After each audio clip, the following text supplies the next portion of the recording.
Okay, hi everyone. Thank you for coming on to this session. My name is Adrian. As Laurie mentioned, I'm with PeopleStrong. I'm a practice leader there, and we are a HR tech company. Essentially, we provide the technology platforms for companies in trying to digitize the way they manage talents within the organization, in addition to acquiring them and also trying to maximize the productivity behind that. So I'm just going to share with you at a personal level, the things that I've been going through, because you probably will be in the same situation. I'm based in Singapore right now, and over the past 9, 10 months, due to the upheaval caused by the COVID-19, we have to really operate and work very differently.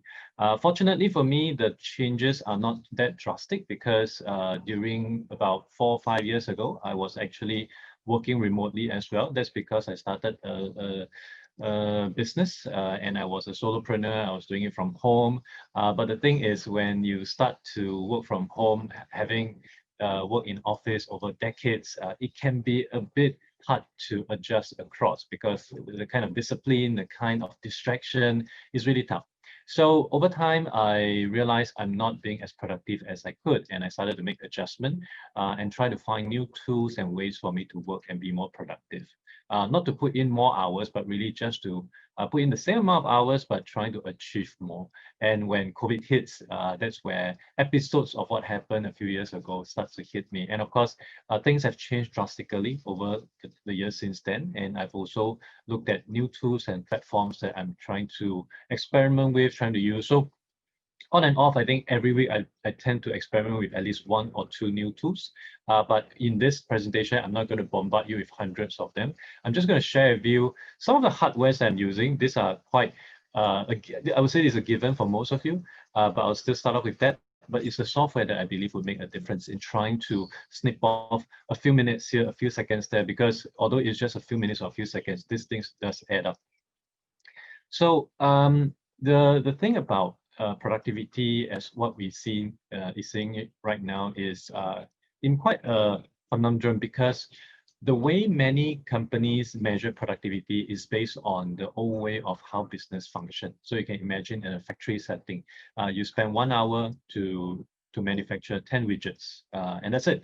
Unless there is a drastic change in the speed of your machinery or drastic change in the way you try to deliver or try to work on your stuff, you probably will not be able to get much of a gain. But this is based on a classic productivity methodology. For most of you who are on this call right now, I would assume most of you, if not all of you, are knowledge worker. And when we are all knowledge worker, the kind of output that you create does not really correlate with the same amount of input that you put in. And this is something well encapsulated by a principle or theory that has actually been around for quite some time. The acronym is called Rowi, which actually stands for result-only work environment. And of course, this is all at a corporate level where companies will try to impose a structure within their organizations. Whether you are business leaders or not, I think there are certain principles we can adopt from this and try to practice it on ourselves to help you gain the amount of sanity to try to be as productive and also to ensure you set up certain boundaries. So for me, the key thing that I always try to achieve with all this experimentation is not because I want to find new things, it's because I want to create more margins in my life. So by having more margins, I can use that margin, collective margin, to spend more time with my kids, to maybe have more downtime to read a book, to maybe even have more downtime to just take a break. So these are things that I am always on a constant lookout for. So I'm just going to start off very quickly to share with you on the hardware that I'm using. And this is something that, of course, I understand everyone will have different kind of situation, whether you're working from home, working in a cafe, your home and my home will be drastically different. But for those of you who are able to accommodate all this, I think certain things that I found out, especially under a work from home setting, is the ergonomics is not actually very conducive for working long. Try sitting at your dining chair for 8 hours a day. It's going to kill you. But having said that, it doesn't mean for you to invest in a $500 Secret Labs chair. There are, of course, ways to work around that. I won't go into the nitty-gritty of office furniture or even home furniture, but at least minor things which I believe would make some key difference here. And this is, again, based on what I've seen during my days working in office, co-working, and right now working from home. So one of the key things that I believe really make a drastic difference that I'm using right now is a laptop stand. I believe for most of you, you would have been accustomed to using a laptop, and chances are you would be hunching your back, bending over, and without realizing it, you are actually in a very non-ergonomically position, which of course adds to lethargic tiredness, and you have to stretch, you have to bend up over again, and all this really adds a lot of difference. By putting it on a laptop stand, your eye level is actually straight ahead to your monitor, which really helps a lot. And another thing which I, of course, gotten since my laptop is elevated on laptop stand, I've got to get a wireless keyboard. Whether it's wireless, wired, doesn't really matter. That is a must, because otherwise I'll be hovering my hand above the table to try to key that in. So, but I think the most importantly is we need to use a mouse. And this is something even during my co-working days, I could never understand why many people don't use a mouse. Because if you probably have seen pro gamer. Have you seen a pro gamer that doesn't use a mouse? It's impossible. Why? Because a mouse is really much easier to navigate, and also it allows you to get better click rate. And so, I mean, compared to someone who is still working on the same Excel sheet, I'm definitely much faster with a mouse. And this might seem commonsensical, is almost logical, but again, I'm not seeing a lot of people doing that. Yes, I have argument, oh, I will lose a mouse, I will not lose a touchpad. I agree with that. But the thing is, if a mouse is also something that you can lose, then I think your challenge is not just on productivity, it's also on trying to keep track of your stuff. And I also got a webcam. This is something that I had to, because of a lot of Zoom meetings and Teams meetings that I'm conducting. My laptop unfortunately comes with a very sucky webcam, so I have to got this. In fact, I actually got more stuff which I won't touch on. But on the hardware level, these are stuff that I'm using right now to try to be more productive and try to create a better environment, as well as a better experience during the kind of collaboration work. But these are the frills. The most interesting thing, which I believe you guys would be more interested in, because it doesn't require hefty investment, will really be on the software side. And this is where I want to jump straight into. Now, the first thing when it comes to software, and the key to really trying to understand your productivity, is to measure it. You cannot improve anything that you don't measure. And one of the things that I constantly try to measure right now is the amount of time that I spend on different stuff. So as you can see from this screenshot, I spent 47% on communication and scheduling, not really that good. And then 10% of business, social media, so on and so forth. This app is called Rescue Time, rescuetime.com, as you can see from the URL there. They have free version, they have premium version. I'm on free version. You can also download it on your handphone. And on a daily, weekly basis, in fact, weekly, they'll send you a report to let you know what is your productivity pulse. To let you know where you stand, how much time you're wasting, how much time you're putting in. So it helps you to really reflect back and see, okay, last week I did so and so. And last week, and maybe 2 weeks before, I was a bit behind. Why is that so? Look at where you're spending time, and that is where you can take corrective measure. For example, let's say instead of 7% on social networking or social media, so to speak, I'm spending, say, 17%, or maybe crazy 70%. So what you want to do, you may want to consider taking steps like, okay, maybe I'll install an app called Freedom, which literally blocks all your social media sites. Or maybe something less drastic, where it would still allow you to access them, but create some form of time limit. So I can only access, say, 30 minutes of YouTube. Right after that, it's on nuclear mode. I cannot access until the following day. So that's one. The second thing that I use, and this is within my organization, but if you are in a small business, feel free to consider. This is actually a product by my company, PeopleStrong. It's called Zippy, and recently we are getting very good traction. It is similar to what you have in WhatsApp, but a lot more. So in addition to just chat function, you also have the ability to conduct your tasks, goal management, and it also comes with a chatbot. And most significantly, because of the recent hoo-ha about WhatsApp, people migrating to Telegram, to Signal, we are getting a lot more inquiry on this as well. And I think this is really it's a good opportunity for organizations to consider, because much as Telegram and Signal might be a good alternative, but many forget that actually WhatsApp was Telegram and Signal before Facebook acquired them and then subsequently decide to monetize. unless Telegram and Signal can forever sustain on zero revenue, they will become a WhatsApp eventually. So it's really just kicking the can down the road. And within an organization setting, you really want things to be a lot more confidential. So this is our way of trying to present that across for enterprises. Another software that I am using a lot, and I've been using this for the past 4 or 5 years, although different applications, would be Appointlet. So you probably would know when you have to conduct meetings, book meetings, you always have to go through this email tennis with each other. Can you do 3 o'clock? Oh, cannot. 2 o'clock cannot. Or 2 o'clock tomorrow cannot. How about 1 o'clock the following day? Before you know it, 10 minutes is gone. And this is only just for one meeting. So I found it to be a huge hassle. I was trying to look for alternative. I started with Calendly, which I much prefer in terms of the interface. But I was so cheap to pay for their premium version, which gives me more function. So I landed up with Appointlet. Appointlet free version actually carry more features compared to Calendly free version. So essentially, it creates a public URL for you, which you can just send to someone. They can just click in and they can easily book the time slot that you have available. And because on the back end is integrated with your Google Calendar, your O365. So if I'm completely out tomorrow, you won't be able to book any slot. And you can actually set in parameters like, oh, okay, you cannot just book me today. There has to be 1 day notice. So a lot of different functions you can really go and check out.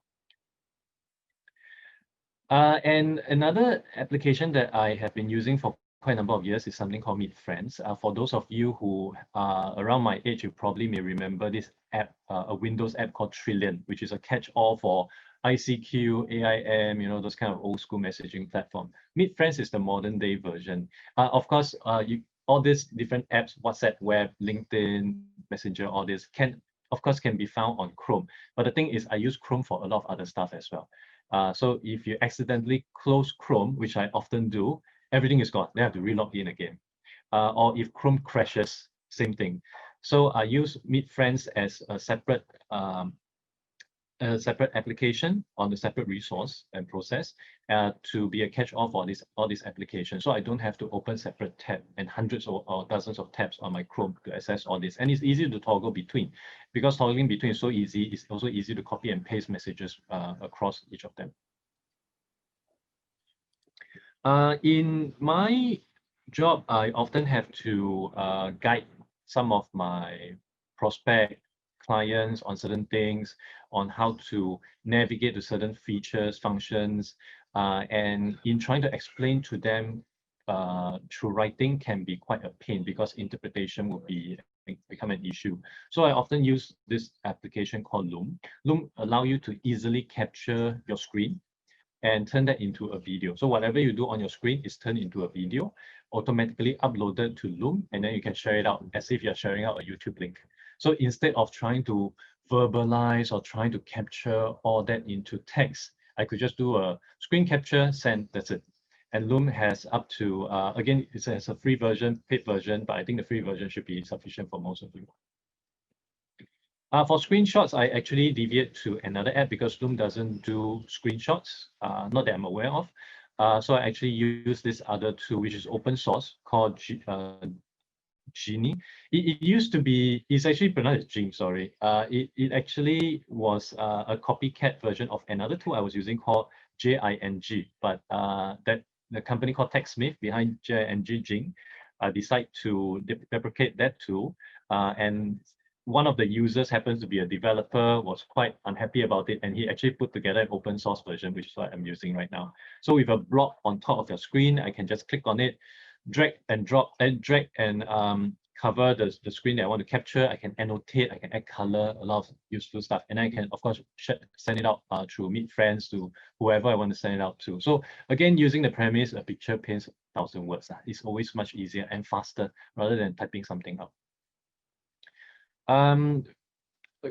This might be a common thing for most of you. I use Evernote to capture a lot of my notes taking. So as you can see from here, I have an internet marketing notebook, and I capture all the stuff that I observe, which I practice in my current job. I was on Evernote for the longest time. I tried switching to OneNote, didn't really work with me. I tried switching to Notion, a bit too heavy for me, and I went back to Evernote. I also use it to capture a lot of stuff like my cooking recipe and things like that. Very useful for me is because I do a lot of speaking engagement. I actually put my bio into one of the notes, and the note can be shared. So every time event organizer like Lauren, if she needs my bio and all that, I just send her the link. I'm quite old school where I still require post-its on my desktop to remind me of certain stuff. This is something I'm using Windows, so Windows has their own version.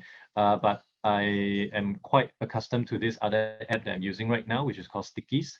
And I actually used Stickies many years ago, maybe about 10, 12 years ago. I started using it because they have a function which might not seem very necessary in today's context, but back then, you know, in an office environment, you have LAN, and you can actually send all these digital post-its to each other based on IP address. Of course, in today's context, that sounds so silly, but back then when we don't have that kind of advancement, this is something quite necessary. So I'm still using it as a way to keep track of stuff that I need to hands-on quite on a regular basis.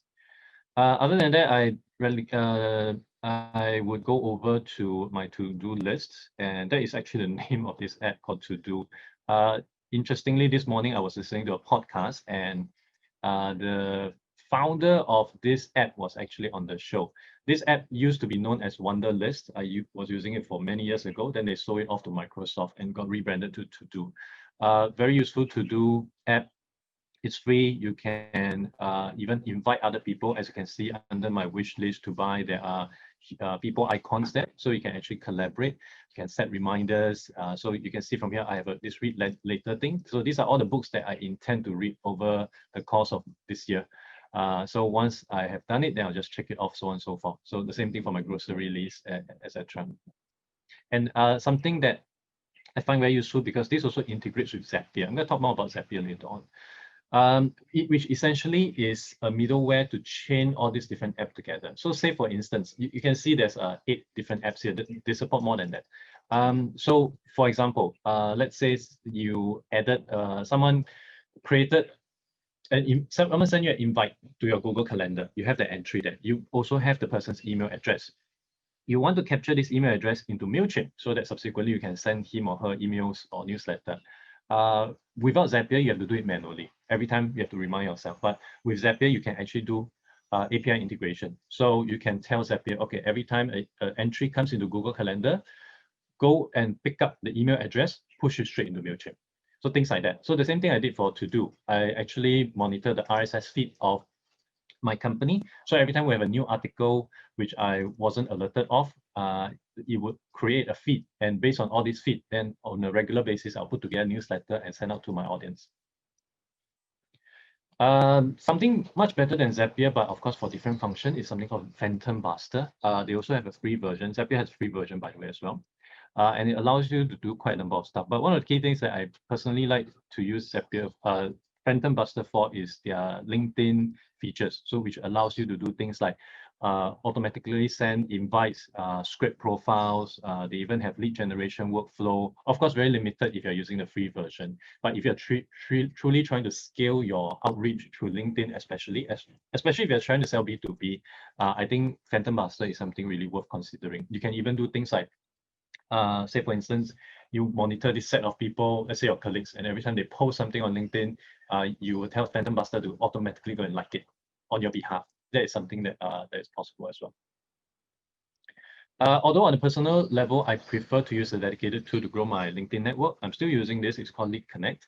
As you can see from here, the number of people that send out in terms of connections. And what I really like about this is you can actually send out messages. You can also send out invites, and you can even drip it, meaning to say, if I were to send an invite to you today, once you've accepted, then the first message will go out. And let's say in 3 days later, you still don't reply, the next message will go out. So it really helps you to scale your business development and your lead generation. So that's the really cool thing about Lead Connect, and it really helps you to leverage on your LinkedIn traffic and grow your LinkedIn traffic at the same time. Next, I am actually currently using this. It's something that I discovered as we started to use Zoom and a lot of Teams for communication, because often when you're doing a lot of calls, especially when you're at home like me, there's often a lot of background noise. You know, somebody's baby is crying, construction, cars driving past. Crisp is actually a software that runs parallel to your communication platform, and it will automatically mute all the background noise. So you don't hear construction noise, you don't hear wind, you don't hear fan, you don't hear dogs barking. All this would automatically be muted. And if you use I actually managed to get a link from them. So if you use this link, I think you should be able to get 1 month or 3 months free pro version. So you may want to check it out. And one of the last few, which would be to automate follow-ups. In my course of work, I have to reach out and remind people to reply to me, which can be quite a hassle as the number of people that you start reaching out scales. So follow-up then is a very simple app. There's nothing to install. It's not even a web app. As long as you know how to use email, you know how to use you know how to use follow-up. Then essentially you put in a date in CC or BCC. If it's BCC, it's just to remind you. But if it's CC, it will remind the person automatically. So if it's urgent, I would often put 1 day, 2 day, or maybe 3 days, 6 days, 9 days, and the reminder will go automatically. So I can just set and forget. I don't have to remind myself, oh, I need to send another email to this person. I'm going to gravitate more towards the marketing side, especially for those business owners who may have to do DIY some of your marketing stuff. Because I cover marketing and also we have a very small team. Sometimes on small little stuff, we are unable to delegate to agency, we'll do it on our own. So one of the key things would be trying to match your color theme, especially if you have branding guidelines. So it can be quite hard, especially if you don't even have a brand menu. So a very quick and easy way for you to do it is to detect the color on the screen. So often I will go to my company website, I can detect the color of the hex code of our color scheme, and I can easily paste that hex code into maybe my Canva or some other tools that I'm using. So this is a very useful tool. This is only a single purpose. It's basically just to detect the hex code of the color of the specific pixel that your icon is pointing over. And when you try to put things together, sometimes you have to make it look more professional. Stock images and all that may have backgrounds which are really not coherent to your design schema, but you do not know how to work around it. I used to use PowerPoint to remove it, although it's not foolproof. Right now, you don't even have to do that. There's a website that actually remove background in images automatically. So you can just throw in your JPEG and it will churn out transparent vector PNG, and then you can use it on whatever background you want to. For small business owners, you may want to also do a bit of social listening. We do that as well in PeopleStrong to really understand what people are saying about our company so that we can respond in real time. Even if what other people may be talking about your competition, so you can respond in real time as well. So I use mention.com it's really like Google Alert, but it's easier to use, I would say, to really understand what people are talking about online, on website, on Twitter, so I can see how to leverage on those traffic. If you are selling ads like we do, and you need to create mockups, you don't have to go to the extent of learning how to use InVision. You can actually get a transparent vector of phones, tablets, computer, and just put your image on, and it's entirely free. You can go to device shops for that. And as I mentioned earlier on, I used Canva for my design work. Canva is like Illustrator for dummies. I'm a well-proclaimed dummy, so I try to use Canva. It's really easy for me to try to put things together and create something very quickly, so we don't have to delegate them to agency, which sometimes may be out of our budget. So that's all the tools that I have the time to share with you. If you're interested to learn more, I'll be more than happy to share more with you. Just book 15 minutes if you jump into a call with you. Or you can go to my website. My website is adriantan.com.sg. Feel free to go there and take a look. And if there's any question, happy to take them. Thank you so much. Lauren, over to you. All right, thanks, Adrian. That was a very, very cool presentation. You guys have given a virtual round of applause on the job well done. We don't have any questions right now, but I'd just like to commend you. That was a very, very intriguing presentation. That you mentioned so many things, and I'm so happy that finally someone said it, that, to increase your productivity, you have to use a mouse, because I cannot brain it for the longest time. I've seen people do Photoshop using the touchpad, and it was just the most frustrating thing ever to see. So I'm so glad you finally said it. that will also trigger my OCD. It does. I don't know how they do it. Like there's just so much scrolling about, and like you said, like a mouse is easy because it increases your click rate. And I think this is Yeah. something which people need to know. So if you guys didn't know that already, now you do. We still have a little bit of time. If you have any questions for Adrian, just leave them in the Q&A box, and we'll probably just chat for another 1 or 2 minutes to give them that time to key in the questions and so on and so forth. So, Adrian, what are your plans for the week? I know you're a very busy guy. Seeing your presentation, I know you have apps to manage your time. So, what are your plans like for the entire week? My plans for the entire week, well, it's really just trying to get my work done as soon as I can, because my working from home means my kids will be back in the afternoon. So I try to cater more time for them. And because I'm working from home, the good thing about working from home is you don't have to abide by a very rigid working time. It's not like 9 to 6. It can be 7 to 2. And as long as you're done, you're done. So that gives me more time. And of course, trying to experiment and find out more apps and interesting stuff that you guys may be interested to find out. So again, if you're interested to take a look, go and check out my blog, which I write about all this stuff often.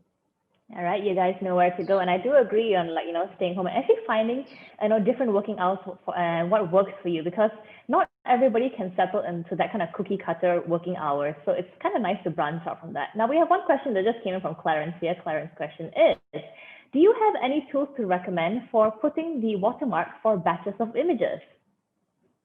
That's a good one. I've actually seen something along that line. If I'm not wrong, I think remove.bg, the background removal app, actually allow you to do that.